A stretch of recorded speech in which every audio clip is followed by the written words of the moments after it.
Hi everyone.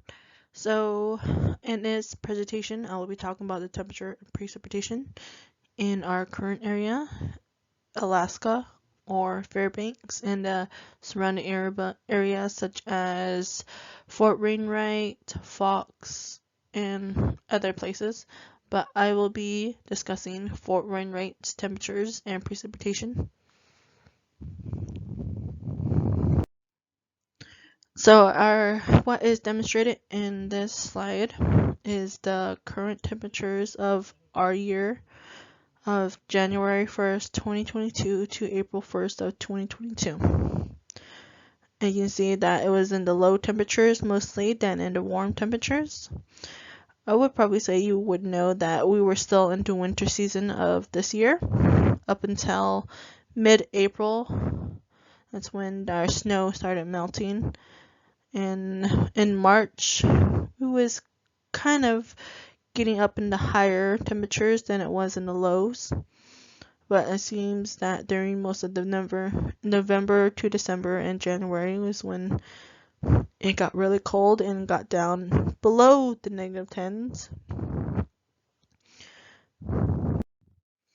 As we can see in our chart for Wainwright is the high emissions.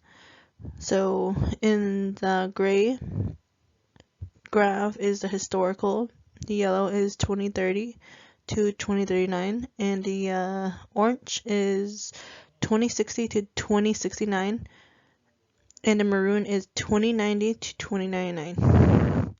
So as you can see, which is demonstrated in this graph chart, that much of the historical, there has been dramatic changes from the winter from November to December. As you can see that it used to be low in the very low temperatures in the negatives, and it is been gradually declining, so meaning that the increase of temperatures over time. And as you can see from the mid of March and April, the temperatures then increase, and it seems like most of the time the temperatures will increase more all the way throughout the decades to 2099. What would you think of that scenario? I do not know, but in high emissions, as you can see, that it will give us a greatly cost. And in our next slide is the Fort Wainwright low emissions. You can barely see some changes in the low emission. As you can see that the winter changes, of course, those are increasing. And in our summer seasons, you can see that the temperatures are increasing gradually, but not greatly as we saw in our high emissions.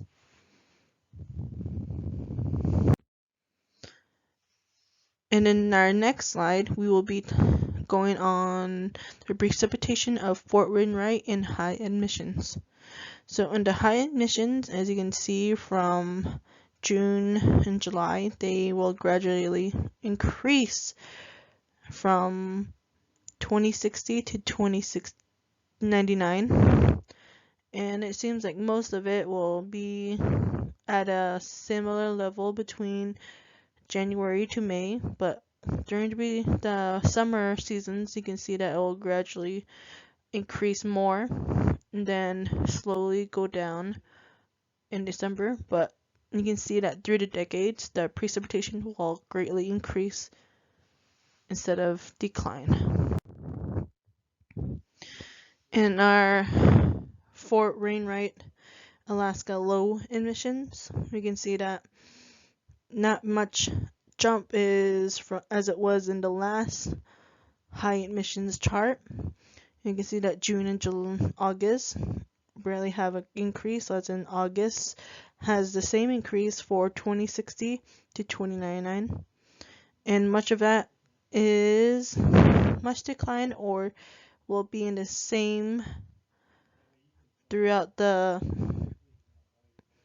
the winter and summer seasons of Alaska.